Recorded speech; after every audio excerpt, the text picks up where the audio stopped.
lots of other entrepreneurs have been there at rock bottom. What did it feel like? That was probably the darkest period of my life. And, I had lost everything. I rented this £1 million house then at 18 for £200 a month. Wow. And I then rented out 3 of the rooms for £200 a month each. Yeah. So I ended up at 18 making more money from property income than I did from my job. My mother, when I was 18 years old, said, "You're out of there." And she bought me a flight to London, as she did with several of my siblings. What are the mindset things that you think are really helpful for entrepreneurs who want to sort of succeed? Cash flow definitely kills a lot of companies. And I think what happens with entrepreneurs is they give up too early. Andrew, thanks for joining us on the ownership journey. My pleasure. I'd heard of you quite a bit in the media, but I'd seen you speak at an event in Spain and thought it was a really inspiring story. So thanks so much for joining us. But you're CEO of Ascot Group, and rather than me trying to give a summary, do you want to give a synopsis of the 7 businesses that you own and how they add value to the economy as well? Sure. Well, the Ascot Group started off as one business, which was Perplex, and that was 22 years ago. And that business actually was a management consultancy company, so it was just me. I was traveling around the UK working with a small number of businesses on their growth strategy and operational strategy. That working across these companies, a major highlight to me was one of the reasons they struggled to achieve the growth that they wanted was they weren't very good at marketing. So when I was building Perplex, I was working with a number of marketing agencies, bringing them in and realizing they actually weren't doing a great job. So I thought one day, look, why don't I just bolt on a marketing element to our consultancy business? And that's what I did. And then I very quickly realized that the marketing element, the marketing part of the business was actually growing faster than the consultancy side. And the other benefit of that, of course, is that consultancy is generally exchanging time for money. So I'm charging a monthly fee or a day fee, whereas the marketing side didn't have to rely on me. So I started phasing down the consultancy side and increasing the marketing part of the business. Yeah.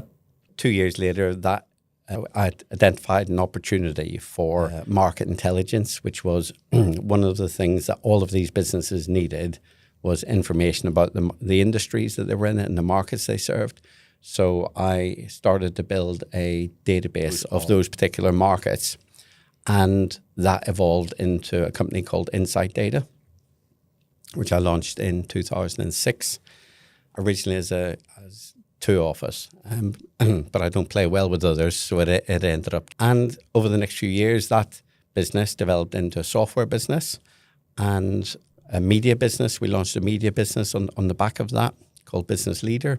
From the media business, then we branched out into property and consultancy, and we developed a property group of companies then in residential and commercial. Yeah, amazing. And just going back to the beginning, you're a bit like me. I've got a soft Scottish accent. You've got a soft Irish accent. You're from Northern Ireland originally? From Belfast originally. Belfast. I moved to England when I was 18. Yeah, wow. What were some of the, I guess around the times I'd been reading that there were some troubles, and how did that manifest itself in terms of your experience growing up, and how has that sort of informed, your later life as well as you reflect on that? So I think one of the things that's really important to me is your environment. And growing up in Belfast during those times, it was an era called the Troubles. Yep. And it went over several decades, and it was just a violent conflict with Catholics on one side, Protestants on the other side. It was political, it was religious. And the problem is when you grow up in that environment, you don't know any different, and then you become part of the problem. So my mother, bless her, when I was 18 years old, said, "You're out of there," and she bought me a one-way flight to London, as she did with several of my siblings. Wow. But that was a challenging upbringing because it was very confrontational. It was very violent. And when I landed in England when I was 18, I honestly thought it was Disney World. You know, this was incredible. There was so much opportunity. People were nice to each other. There was no issues, and it was just an incredible opportunity. So I relished it. I loved the opportunity of getting out there, testing stuff, trying things, and what I couldn't understand was why other kids of my age, of 18, weren't doing the same thing. Yeah. And so, you know, I did my first property deal when I was 18. Nowadays, they call it a rent-to-rent. But back then, this was something completely different. I was renting a room in a house owned by this lovely old lady. And she also owned the property next door. And this was in Bournemouth in North London area. Yeah, yeah. And it was a very expensive property back then, and it's millions now. And she owned that property, and the tenants moved out. And so I said to her, I want to rent that house. And she just laughed at me, James. She said, "What? You know, you're an 18-year-old kid. How can you rent this great big detached house?" So I said, "Look, do me a deal. Rent it to me at a big discount, and I'll look after your house for you. I'll look after your garden." She was on her own. And she thought about it and said, well, actually, that's a great idea. She was retired. She was old. She was in her 80s then. And that's what I did. So I rented this £1 million house then at 18 for £200 a month. Wow. And I then rented out 3 of the rooms for £200 a month each. Yeah. So I ended up at 18 making more money from property income than I did from my job. And I didn't own the property. Yeah. And now, of course, this is a big trend around rent to rent. But yes. that was 30 years ago. And that was all intuitive. Obviously, you can go on a lot of courses to teach you about these kind of strategies now. It's a lot more well known, isn't it? And I mean, not to dwell on it too much, but I was reading about that there was an incident when you were sort of four or five. Were you involved in any sort of violent sort of places in during your childhood? Like what? Yeah, sure. In 1973, it was the height of the Troubles in Northern Ireland. And I was out, it was a Saturday afternoon. I was 4 years old. I was with my brother, Ronnie, and his wife. We'd been out shopping, or they'd taken me out shopping. And they took me to a little cafe restaurant called the Abercorn. And we were sat in there for afternoon tea, you know, a glass of Coke. And the IRA, or an Irish terrorist group, had planted a bomb.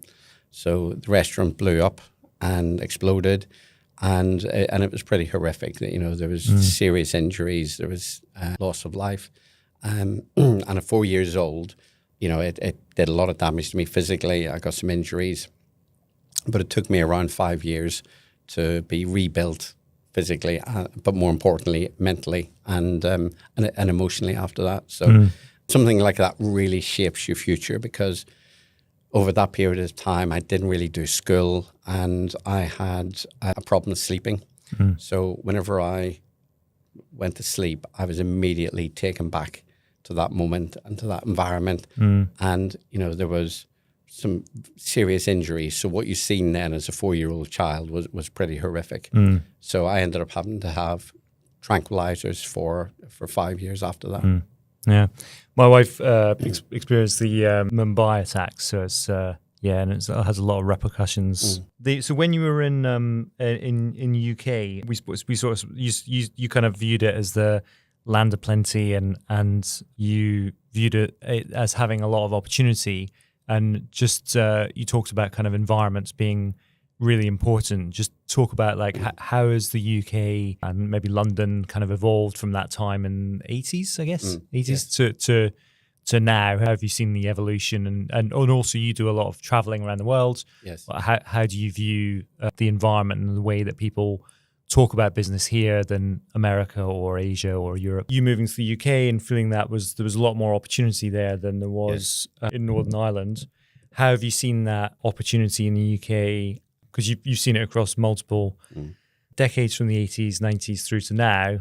How do you view the business environment, for want of a better phrase, now? Yeah. Well, I think the first element was moving from Northern Ireland to London and experiencing that completely different environment. And it was the land of opportunity. But certainly over the years, I feel that has changed. And I think that attitude has become much more difficult. And when I compare it to, for example, going to the States, I was in Vegas last year, I was in Beijing year before, and a lot of Eastern Europe.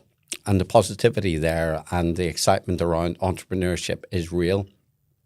And there's a sense of entrepreneurship is celebrated. In the UK now, it's that has changed. There's no celebration of entrepreneurship. There's no celebration of economic growth and the engine that drives economic growth. So I think that has changed, and it's a real shame because Britain is an economic powerhouse around the world, but we're in danger of losing that if we carry on as we are. Yeah, because I think that we're aware of a part of a few masterminds, and that becomes, I guess I only became aware of this a few years ago, where environment dictates performance. So creating these groups of entrepreneurs at different stages becomes really important for people to be around like-minded people, doesn't it? Absolutely.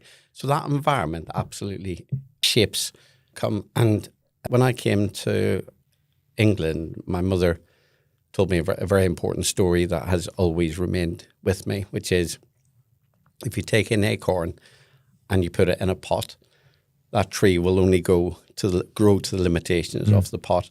If you take the same acorn and you put it in a field, it'll become a great oak tree.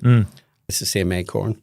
And that's something that I've now learned, and it's really important to me. And today, the environment isn't just where you live or where you're based. It's the people that you surround yourself with. So doing masterminds, doing groups, being around like-minded people is super important, because that becomes your environment. And also what you consume, what you watch on TV, what you scroll on your mobile, all of that determines your environment, and that in turn shapes your outcome. So you've founded lots of a number of successful businesses, but you also mentor and coach entrepreneurs. Do you find the limiting belief is one of the things that dictates how successful entrepreneurs are? I think people generally surround themselves with people who are similar to they are. So somebody who's running a £10 million business is likely to spend time with other similar, and that's great, except it can sometimes limit what you're capable of. So, I work with some entrepreneurs that might be, say, 10 million turnover, and they think of growth in terms of going from 10 million to 12 million. And they struggle with the idea of saying, let's go from 10 to 20 or from 10 to 50. Because their mindset just isn't there. And I was with one a few weeks ago who said, Andrew, I couldn't run a company of that size. That's not for the likes of me. And that's just a sheer mindset thing. So it's almost like being advice to entrepreneurs would be try and surround yourself or be mentored by someone who's done it a few steps ahead of you or is a little bit bigger, effectively. Yeah. And also really understand that the only limitations are the limitations that we place on ourselves. And the difference between going from 10 to 12 million is not really that much different from going from 10 to 20. No. So just start to have some self-belief, and the rest of it is just strategy. It's understanding, fundraising or cash flow. It's understanding operational growth. It's understanding sales and marketing. But the difference between going from 10 to 12 is not that much different between going from 10 to 20. You were known as the turnaround guy, weren't you, back in when you kind of first emerged on the scene? But do you want to talk about the first few you got involved on and like your approach to going into a business and how to approach it? Because I've done a few turnarounds as well, but my focus has been more around the cash sort of financial management side of it. But your model, Perplex, I thought was really interesting and really resonated with me. So do you want to talk about the first few companies that you got involved in, how you approached it and how you turned it around? Yeah, sure. Well, I've done a number of turnarounds. Generally, I was parachuted into somebody else's company, and I had developed a framework, which later became my company, Perplex. And Perplex is an acronym. It stands for Purpose, Plan, Execute. So this was the formula that I had developed, and I worked with a number of companies. But generally, over a period of time as a management consultant, first of all, I always identified very similar problems that prevented growth, and they were very fixable. And quite often, there's a saying that the fish rots from the head down. Quite often, it starts with the leader of the business, quite often controlling or quite often afraid to change or often uncomfortable with empowering their team to be able to scale and grow the business.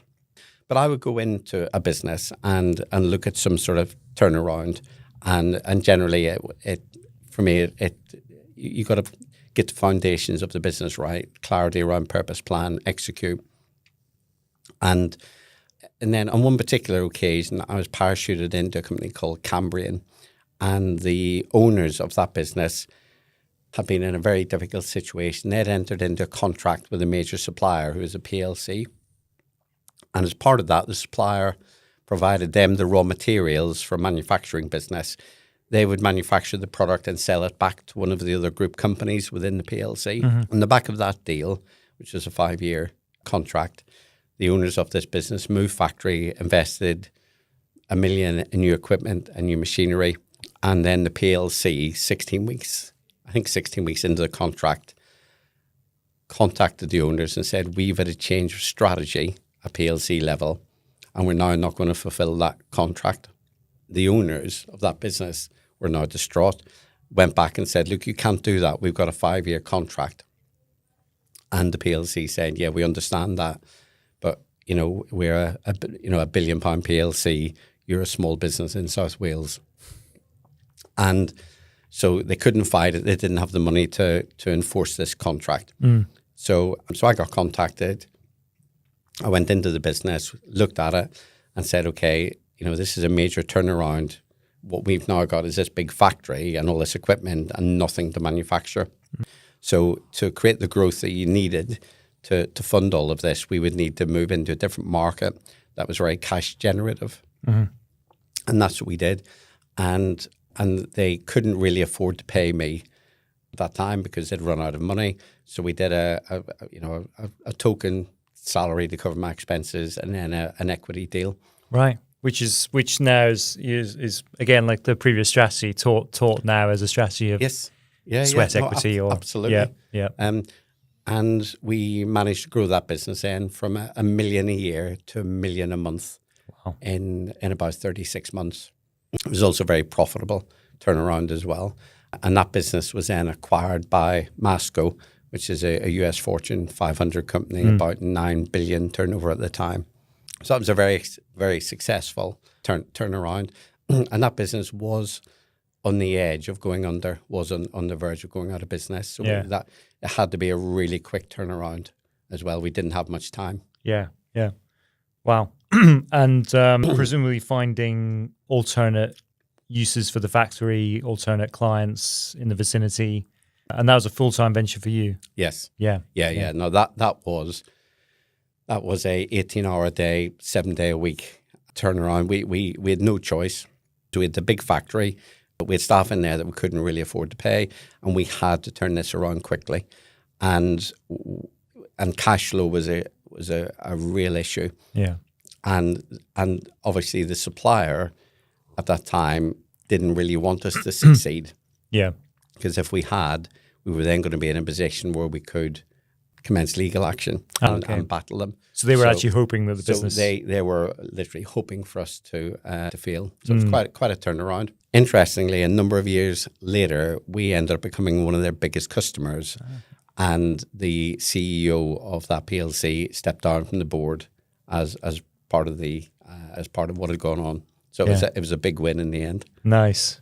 That's good. As you said, you always coming in as a management consultant and doing the turnaround hands-on, almost like a COO type role to running the marketing business. So did that kind of transition over time where you were parachuting into building a business that exists of its own right? Was that just a transition over time?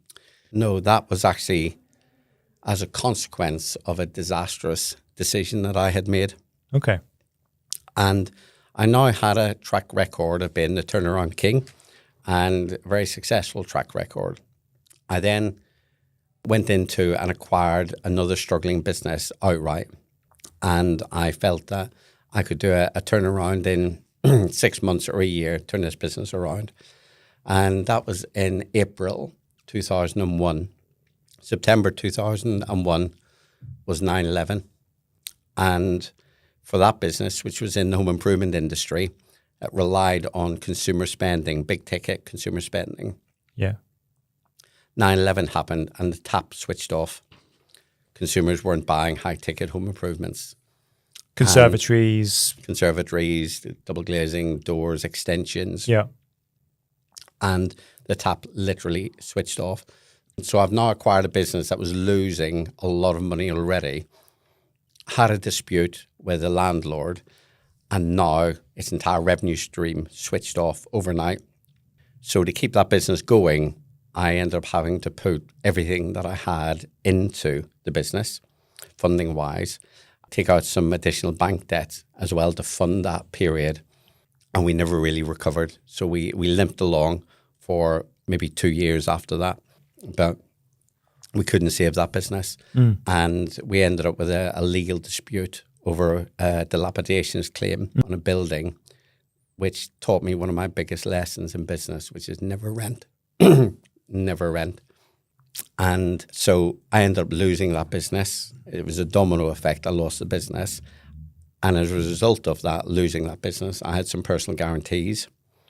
And I ended up losing my house and ended up over 100,000 in credit card debt.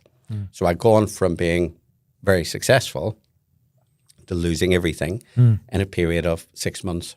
And that was painful. Because as entrepreneurs, we want to kind of go all in and stuff. So was there a factor of you being very successful, thinking, yeah, I can easily sort of take over this business? And obviously there's bad luck like 9/11. If that hadn't happened, the business probably would have succeeded. But I remember I watched one of your podcasts which mentioned an element of ego in there. So was there an element of... Huge ego. Yeah.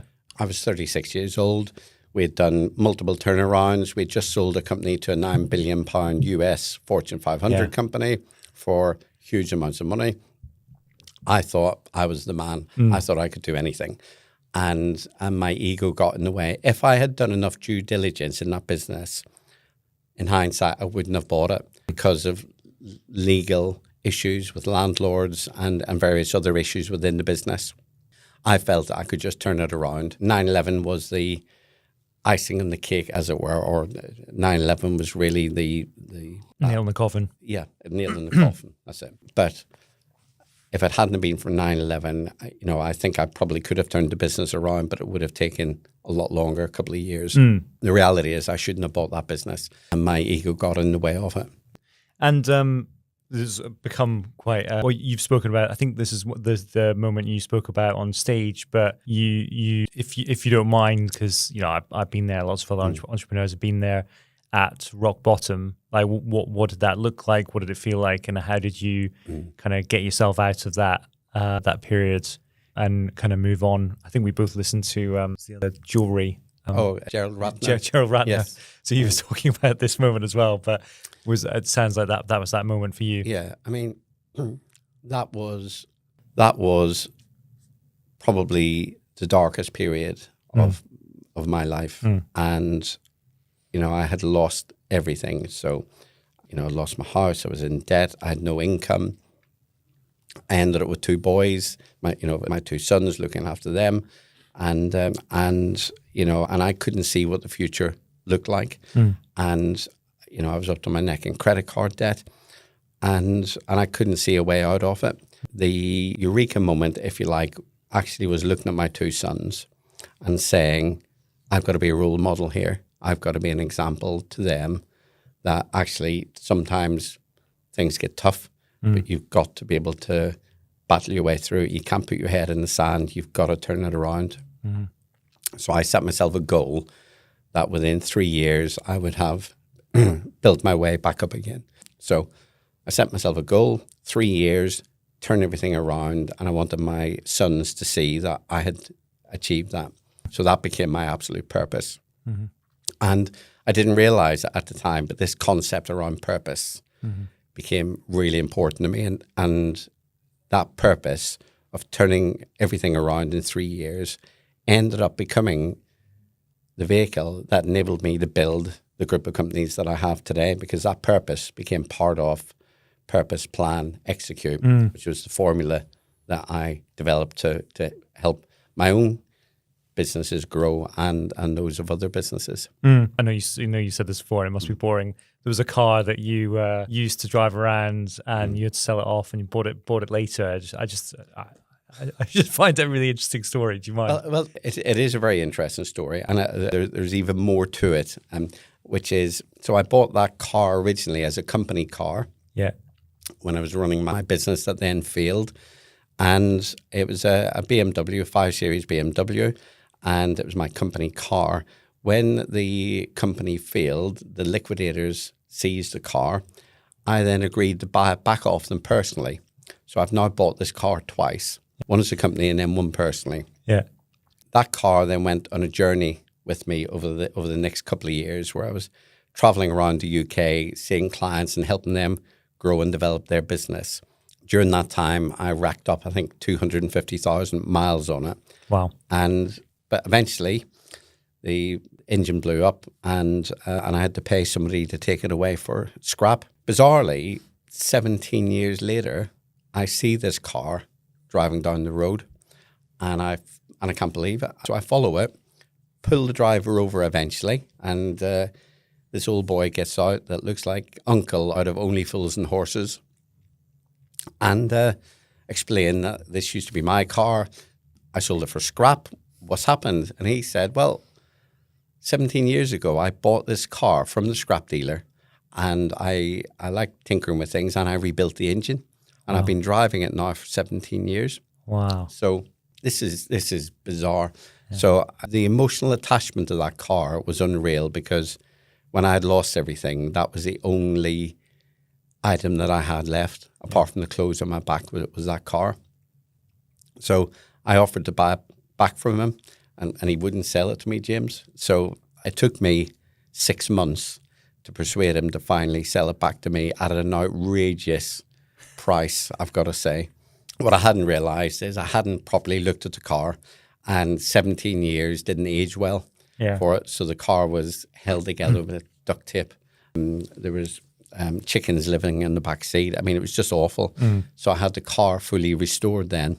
So I've now bought this car, same car, 3 times, which is crazy. And that car still has huge meaning to me, and it sits outside my office, and it acts as a reminder to me every day that no matter how tough things get, and no matter how dark things are, there's always a new tomorrow.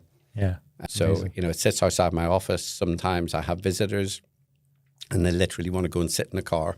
Yeah. And now it's got 335,000 miles on the clock, and it's a relic. It still drives. It still drives. I drive it at least once a month. Yeah. In fact, I'm even thinking about doing some sort of podcast in it. Yeah. I think people would. That's a great idea. Yeah. Karaoke. Yeah. Yeah. So thinking about like risk versus rewards, because there's some school of thoughts that say you should never sign personal guarantees and never take loans out. But as entrepreneurs, we always see opportunities, and inevitably sometimes taking small amounts of risk or medium amounts of risk can lead to significant amounts of reward and freedom. So how do you see that? Obviously, you took a massive risk and massive risks over the years. One didn't work, lots worked for you. Yes. But how do you then advise entrepreneurs who are thinking about doing a new venture, buying a new business, and what's the appropriate level of risk to get the reward that they want? Yeah. Well, first thing to understand around that is things like personal guarantee look straightforward on the surface, but in reality, a £50,000 personal guarantee isn't really a £50,000 personal guarantee, because when you default, there's penalties, there's interest charges, there's costs, and 50,000 can very quickly escalate to 75,000 or 100,000. So understanding the total exposure. Exactly. Yeah. Understand, look, okay, I'm signing a personal guarantee here for 10,000, 50,000, 100,000. If everything goes wrong, what does that look like? The second thing is understand what triggers it as well, because quite often in the back of a contract, in the back of financials from banks, there's a small innocuous piece of paper called a covenant and banking covenants. And they're really about ratios, and those ratios are designed to give the bank comfort. And there's a risk if you default or get those ratios wrong in your business, the bank can then commence action and recovery action. Yeah. So, and I have seen covenants pull down some very healthy companies over the years. Interesting.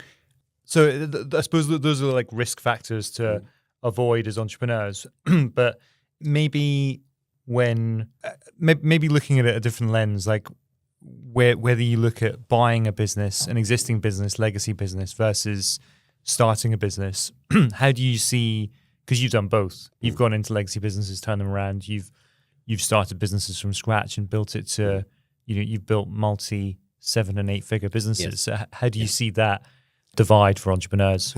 I think it all depends on the opportunity. So I've done both. I've started from scratch and I've acquired businesses. Yeah. When you acquire a business, there is an expectation there will be skeletons in the closet somewhere. So you have got to factor that in. So you've got to build in a buffer, because not everything will go according to plan. The management team that you're inheriting won't go according to plan. And I remember one company that I bought, and I had some advice which proved so valuable to me. It was by an old gentleman who had built a hugely successful company. And that advice is, be aware that whoever starts with you at the beginning of that journey and goes on it with you, the management team that you bring into it, almost certainly won't be with you at the end of that journey. And I remember acquiring one business that had a great management team in it who I had met. They were excited, they were motivated. Over the course of the first year, they all left. They didn't want to work with me, or they didn't like the direction the business was going, or they had other opportunities. And I'm so glad that I had that advice at the beginning, because I thought, is it me? What am I doing wrong? And that advice resonated that's quite normal. Not always, but it's quite common. Yeah. And I think when sometimes people, there's got to be inertia to drive change, and people get into rhythms and stay at places for a long time. But sometimes as a change in ownership or management prompts them to think, oh, what about me? I need to change. Yeah, and I've seen it the other way around. I've seen it with a business that I sold. And the management in that business, I sat down with them and said, this is a golden opportunity for you. The person who's acquiring this business is a billionaire. Yeah.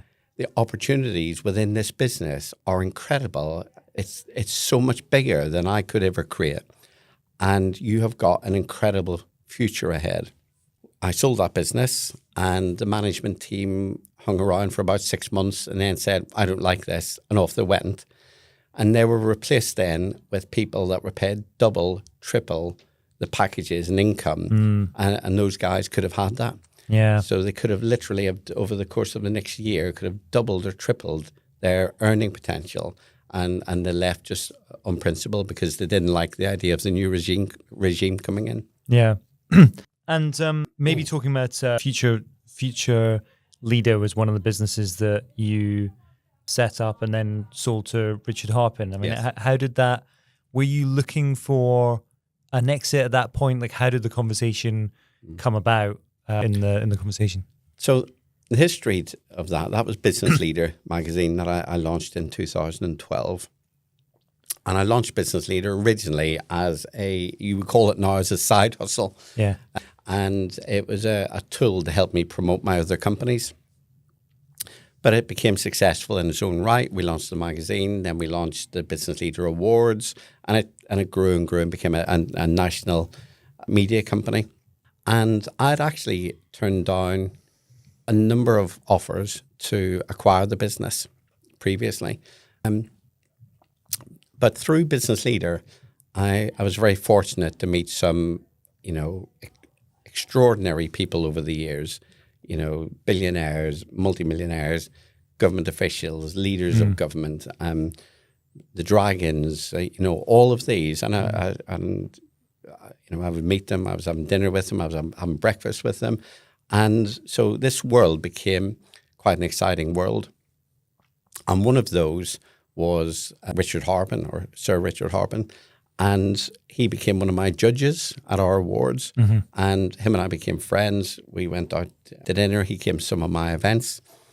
And he rang me up one day and said, look, I want to come and see you about Business Leader. And he turned up and he said, look, I want to buy Business Leader. Here's what I want to do with it. I want to scale it. I want to make it bigger than anything that it could possibly have achieved on its own steam. And the potential of that really excited me, because he asked me to stay on as chairman. We didn't do a full exit, so I retained a stake in the business. And the potential then of not just selling the business, but the home that it was going to. And at that point, Richard had just sold HomeServe for £4.1 billion. And he wanted to take this media company and really scale it. So I think I was, yes, it's great to have an exit. Yes, it's great to make some money. But the exciting thing was the potential then of that business and what Richard was going to do with it. Yeah. And that was an extraordinary journey, because, at this point, I've got a number of companies, and it's a little bit like children. You love them all. You don't really have a favorite, but you kind of, there's one there which is just really special. Yeah. And Business Leader was that very special child to me. It sounds like that gave you exposure to basically all of Britain's top business people, politicians. Oh, yeah. Yeah. I mean, now he's probably one of the most famous businessmen in the UK, Sir Richard Harpin. Yeah. And have you learnt anything in his approach of where he's taken that business, since you sold it? We've actually, Richard and I have sort of worked together in different capacities and crossed over. And before acquiring Business Leader, I had worked with him in another venture. He was speaking at some of my events. And after the sale of Business Leader, he was actually looking to acquire another business, which was a tech business. And then turned out that I was also a shareholder and non-exec in that business. So he rang me up and he said, how often are our paths going to cross, Andrew? Because I'm looking to buy this software company, and I've just noticed that you're listed as one of the shareholders in it. So we've crossed paths several times. What I would say, the standout thing with Richard to me is he is hyper focused on where he's going and what he wants. He sees the picture in a way other people can't, and how different ingredients can come together, different pieces of the pie can come together. And also, I think that Richard builds for speed. So rather than building something, he'll just acquire 2 or 3 different businesses and put them together to create the big thing. And when he bought Business Leader, he also bought a podcast venture as well and bolted that on the side of Business Leader. So I think what Richard does is to create the scale that he wants, rather than building, he just acquires and bolts it onto the side of it. Yeah. I was at one of his growth workshops, Yes. and one of the key messages was around I think it was the fox and the hedgehog. I think those are the 2 animals. But a lot of entrepreneurs are looking at lots of different ventures, whereas actually the successful ones learn to really focus in on one or several opportunities effectively. I think that's one. I think Richard's very good at backing hyper-focused entrepreneurs. Yeah. And it brings on to the next point around this, I think people were aware of him, but now, just in the last few years, he's become such a well-known person in the industry. And I think since he sold, he's made a conscious decision to become more public-facing and become a key person of influence. How do you think about your public persona versus what you do in business, and this concept of being a key person of influence and putting yourself out there? That's a really good question, James, because what I've seen, when I built Business Leader over 12, 14 years, I was always in the background. So I was in the shadows. I wanted to run the business, scale it, grow it, but I was never one to be in front of the camera. And it's really interesting that Richard, having acquired it, is the opposite. And actually, I think it's a really good thing. So I think, for many years, I built a number of very successful companies, invested in dozens, backed lots of entrepreneurs, supported lots of entrepreneurs, like Richard has, but I've always stayed in the background. But I think not just Richard's influence, but I think the world is changing now, and I think having that personal brand is more important now than ever. And I think, people like me, which you might say is a traditional business person, I've got to move with the times and realize actually that it is really, really important. And if you want to help more people and help more people succeed, then they've got to know about you. So you've got to be out there. No point of being the best known secret or something. Yes. So I saw your book is coming out, Imposter Millionaire. I don't know if that's linked to the sort of mindset of, it'd be really interesting to understand what does the book cover, and also touching on this point around, I find a lot of, I did a business at university with my friend. He's always wanted to be an entrepreneur. He's done .com businesses. He's still got a business I was FD of briefly, but he never wants to leave a social footprint. So he always wants to be behind. I was trying to get him on this podcast, but it's and so quite a few entrepreneurs, maybe especially Brits, are quite reserved and don't want to put their face out there.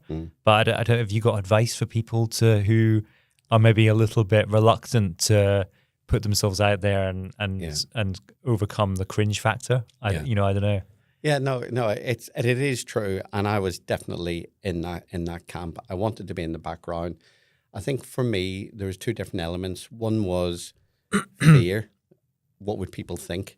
And who am I? Who am I to possibly give people advice or to be out there and having opinions and things and to be in the public domain? And that very much came from my childhood. That was, surviving a terrorist bomb, not going to school, being socially awkward because I couldn't really connect with people. Moving to England with no education, no money, no connections. So, the idea that I could go on and be successful was incongruent. I didn't feel I deserved it. Who am I? Maybe I was lucky. Maybe it was this. Maybe it was that. And, what's going to happen? What would happen if I lost it all? So all these factors are going on in the back of my head, and actually lots of entrepreneurs' heads. And but the reality is there are so many people out there who value that, appreciate that input, and actually want to learn from your mistakes and your background, and actually resonate with it as well. Because I meet so many entrepreneurs that said, Andrew, I'm chairing a meeting and I've got all these highly qualified people around me, chartered accountants, lawyers, all this team, and I don't have any of that background. I grew up in the streets, and I've built this company, and sometimes I feel inadequate and maybe I shouldn't have all the answers. So I think understanding that entrepreneurship by its very nature tends to follow people who are a little bit maverick or will take risks or take chances and can see things that other people can't see. And that's the nature of an entrepreneur. You have a passion and a vision in a way that other people don't have. So to see how other people have overcome those challenges and what their experience is really important to entrepreneurs. And that's actually why I'm writing the book, which will come out in the next few months, because really Imposter Millionaire is about how to deal with self-doubt, imposter syndrome, and accept the fact that you can be successful. So it is part background, overcoming self-doubt, and part, here's the strategy to really see, here's how I built multiple companies, and here's how you can as well.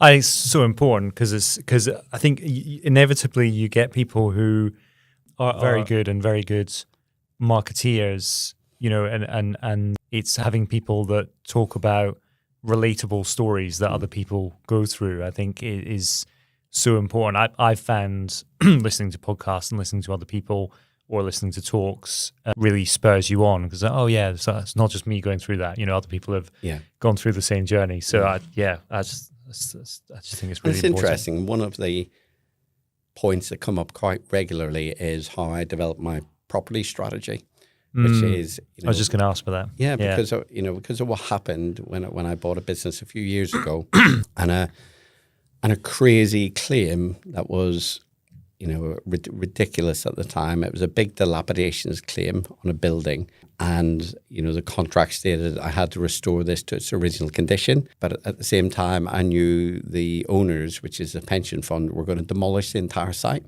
So it was not congruent.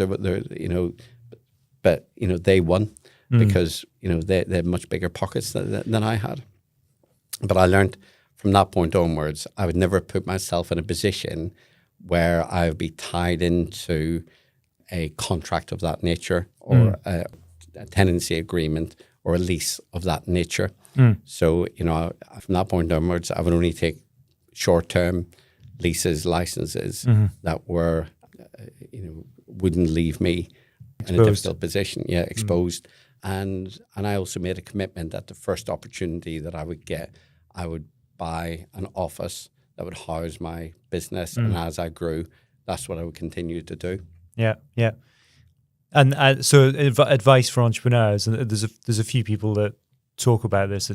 We spoke about James Sinclair, but so advice for business owners is if you've got a light industrial unit or office, having your own premises is quite key to be in control of your own destiny, effectively. Yeah, well, it's two things. One is you're in control of your destiny as a business. If you're tied into a 10-year lease and you've had to change your business circumstances, that becomes a problem. If you own the site, it's much less of a problem because you can change, you can pivot, you can rent it out, you can sell it, you can do whatever. If you're tied into a 10-year lease, it's a different scenario. But also, it's about wealth creation. And so I operate in two different worlds, really. One is trading companies, and that is cash flow, and that is profit generation. And the other is asset creation, where you're building long-term wealth. And so the model for me is the trading companies generate the cash flow that enables me to fund property acquisitions, which then house those trading companies or new ones as we grow. And it becomes a self-funding business model. Yeah. And through that model, you can end up like I have done, building millions and millions of pounds worth of property, and you effectively using your own money to fund it. Yeah.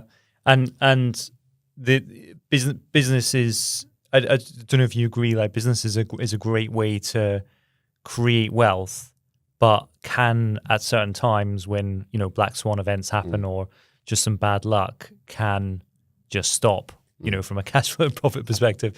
Whereas property is more stable, has higher levels of income. Yes. Is that the... Yeah, exactly. It's de-risking to an extent as well. So, I had that black swan event at 9/11, so it turned off the tap to my trading company, and that left me completely exposed with nowhere to go. Yeah. And so I think, building, the idea of building a business trading company is that it provides the owners with a lifestyle, but also you build it ultimately to exit. Whether you do or not is a different matter, but you build it with that mindset. But in the meantime, it's really about cash flow. And I think one of the things that's important in business that you aim for some sort of capital event, because cash flow doesn't necessarily make you rich, because it's, the very nature of cash flow is money in, money out. So, which is different to creating wealth. So you may build a balance sheet, you may build a valuation of a business, but that isn't realized until the point that you actually exit. And so one of the things that I look for is along that journey, how can we create a capital event where we access some cash? So that might be, for example, selling one of my companies as part of a group, as I did with Richard Harpin, Or I built a successful events and conference business, which I sold separately to Mark Allen Group in London. So they create capital events along the way, and I think that's really important to do that as well. So you can have trading business income, and that funds your lifestyle. You can have capital events, which give you a level of security, and then you build an asset base, which creates your long-term wealth. And we talked about, wasn't meaning to go down this route, but commercial strategies in terms of housing your existing businesses, and the de-risking that takes. Are there other property strategies which you like as well in the current British environment in terms of development, or which other particular property strategies do you like as a strategy to build wealth? Yeah. Well, through acquiring some commercial properties, I ended up establishing a property maintenance business to look after them all. So that then developed into a property management company. So I managed and provide maintenance to other properties. Through that business, we did some work with some local businesses. I ended up acquiring a private school that was no longer trading. It was a closed private school. So I bought that at auction about 3 years ago, and then spent the last couple of years developing that into luxury flats. So I've now used that model multiple times. So, we've built a multi-million residential portfolio on the back of buying an old dilapidated building. So I bought a doctor's surgery, private schools, and then just developed them into luxury apartments. And my model there is build to rent. So, I'll acquire the building, we'll refurbish it using our own property maintenance company. They'll refurbish the building, and then it'll go to our residential lettings business to rent out the flats. So it is a bit of an ecosystem, creating an empty, derelict building it up, renting out, and exactly. Yeah. And then obviously with our marketing company will do the promotion to fill it with tenants, etc. as well. So it becomes a complete ecosystem. Fascinating. In fact, that's a really good point, James. One of my strategies, by accident originally, but it became important and intentional for me, is to build businesses around ecosystems. Yeah. So, when I had Business Leader was a very high-profile media company that would promote my marketing company, promote my software business, promote my data companies. And my data company managed the circulation lists and made sure the Business Leader circulation list was the best of any media company anywhere. My marketing company ran the ads and the marketing strategy and the website, etc. for Business Leader, and Business Leader would promote those. So it was this ecosystem that all fed off each other, and it enabled us to operate at a level to compete on an international stage. So, we punched way, way, way above our weight because of that ecosystem. Yeah. I'm just thinking about the hyper-focused piece, the Richard Harpin, the Fox and the Hedgehog, and because the ecosystem piece, there's multiple examples, including yours, of it working really successfully. So it must involve hiring and working with great teams. So you'd mentioned a formula for attracting people, retaining people. So do you want to talk about that? Because you can't have multiple ventures, I take it, without having really good people leading each of those, I guess, who are focused just on that. Well, I'll start off by having that conversation about the founder versus the operator, or the owner versus the operator. And I've been very fortunate over the years that my group of companies now and the businesses that I have worked with, I have very good management teams in those businesses. And way back 20 years ago, when I was building Perplex as a consultancy business, I was looking at this and saying, what makes high-performing teams? Why is this company, which is the same size as that company, why is that one performing so much better? Is it the processes? Is it the systems? Is it the techniques they're using? And I tested this and tested it, and I developed a framework which I call SAM, S-A-M, and it stands for skills, attitude, momentum. And it developed, now this is a little bit tongue-in-cheek, but it's a very good indicator for me. And I ask people and I look at what they're doing and I get them to score themselves from 1 out of 100 for skills, attitude, momentum. 1 out of 100 for each one. For each one. Yeah. Yeah. So max skills, score is 300. Yeah. Yeah. So let's say skills. So it could be your knowledge, expertise, that type of skill. It could be communication skills. It could be timekeeping skills. It could be presentation skills. So think about all the skills that are relevant to your job, put it all together and give me a score out of 100 where you are. Now do the same with attitudes. You're talking about whatever it takes, going the extra mile, positivity, like energy. Score yourself out of 100. And then the last one's momentum, which is the ability to take action and execute. And where are you on delivery, action, less talk, more action, deliverables. So you score yourself, and if you are 100, 100, 100, you times it. So 100 times 100 times 100 is 1,000,000. And I call that my Millionaires Club. Right. And where I see that level of skill, top of the game skills, top of the game is on attitude, top of the game on momentum, I'm looking at a millionaire mindset. Yeah. I'm looking at somebody who is able to grow and develop and scale companies successfully and run departments successfully. And what I discovered is that I often met people or two people who were doing a similar job in a similar way, like salespeople in a sales department. And they were both pitching in the same way and they were both doing what they were doing, but one produced much better results than the other. And you look at it and you say, how is that possible? And what I realized from the SAM model is that small differences make a big impact. So, for example, if you are 100, 100, 100, that's 1,000,000.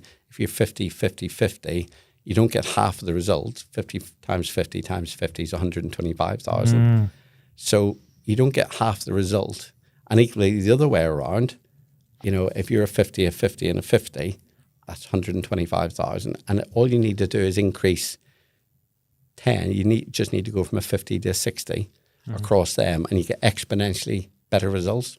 So I developed this framework and I measure people. So instead of doing one-to-ones, instead of doing appraisals in the traditional basis, I talked to people and said, right, based on your job and what you've got to do and the impact that it has to this business, what is your SAM score? Let's talk about your skills. Where do you think you are and where do I think you are?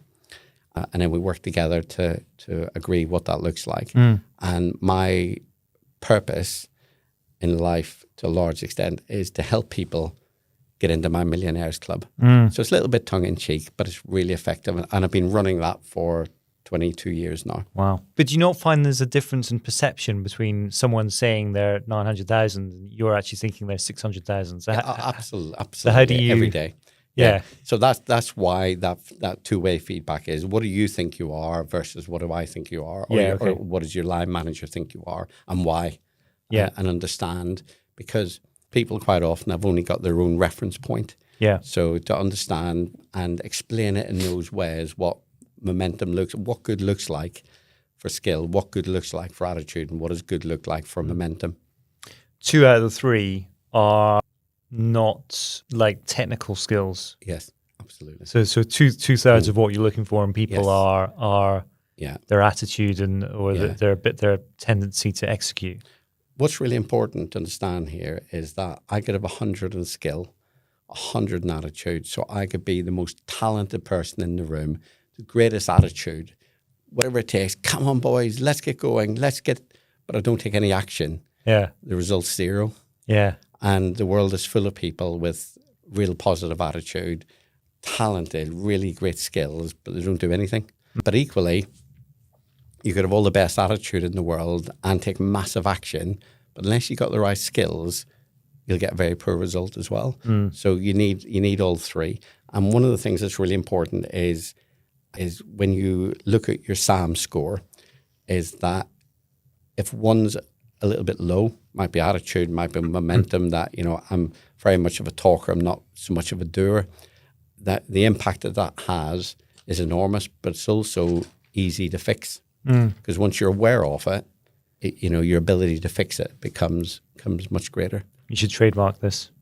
Sam Score. Yes. One of the last few things I wanted to talk about was the marketing. Marketing is a very generic thing, but I find a lot of business owners, particularly in the built environment and construction, you mentioned it briefly, the kind of technician to manager to owner, piece. So a lot of people in the built environment, and I think a lot of entrepreneurs who've got multi-million pound businesses, successful businesses, focus so much on delivering a great product or service for the client, and sales and marketing as a function isn't thought of in its own right. It's like it's that they'll focus on doing a great job, doing a great service, and then there'll be repeat work, and that can be a great result for a lot of businesses. But have you experienced that, and how do you change people's mindset? How do you approach it when you go into a business of formalizing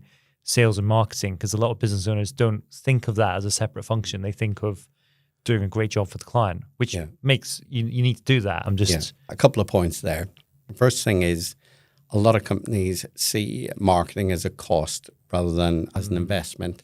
So they'll invest £1 million in machines, but 50,000 in marketing is outrageous. That's just a cost. Yeah. And there is something I've identified over the years that I now call the marketing wave. And it's how some companies or leadership teams think and run when it comes to marketing. And it's simply this. Companies will turn around and invest in marketing when business gets a little bit tougher. So sales are maybe down, margins are being squeezed, customers aren't buying as much, and they get to a pressure point where it starts to hurt. So they will throw money at marketing, paid ads, PR, websites, SEO, whatever it is, social media, they'll throw money at it. So they do it when they have to rather than... Yeah. And what happens then, the wave picks up, so business starts to grow, and then they get to the point where business is really good.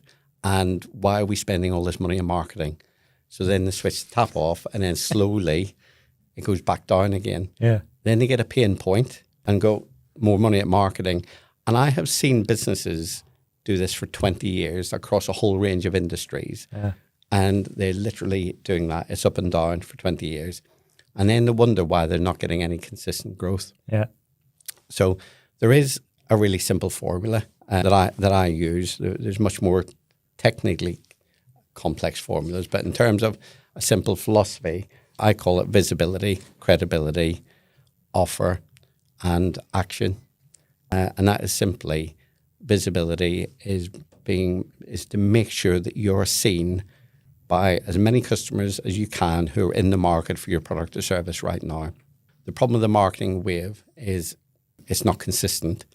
So what you've got to be is out there for when you can't decide when your customers are looking for your product or service. So you've got to be visible whenever they are looking for your product and service. So the first thing is visibility.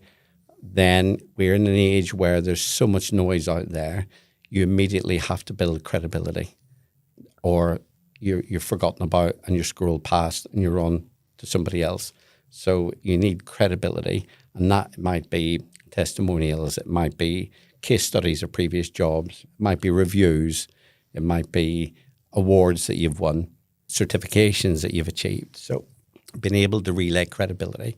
And then the next thing, particularly in B2B, companies just get this so wrong. The third element is the offer. And by offer, I mean the proposition. And the question I always ask is, why now? Why me? Why should anybody deal with my company and buy my products? And why now rather than in 6 months' time or 6 months ago? So the offer really is a catch-all for saying, what is the proposition? So for a retail business, that might be an offer, 50% off now. For a B2B business, that is just the proposition. But it's got to be an attractive proposition. Here's why you should deal with my company, and here's why you should do it now, today. So proposition, and then the last part is action. What do I want you to do next? Pick up the phone, book a call, fill in a form, book a demo, whatever that might be. And that's it, just 4 parts. And if a company is doing all four of those well, it will grow. Yeah. It's because I find a lot of B2C companies do this well because they have to acquire customers constantly. There's some repeat work, but often not. They have to keep winning. Yeah. B2B companies, I just think there's a huge opportunity for the SME market and education in the SME market because there's so many great business owners who do such a fantastic job, but they don't have a framework or formula or a way to think about how to get the customer in 3 months they need. Yes. Because it's like this, up and down. Absolutely. Yeah.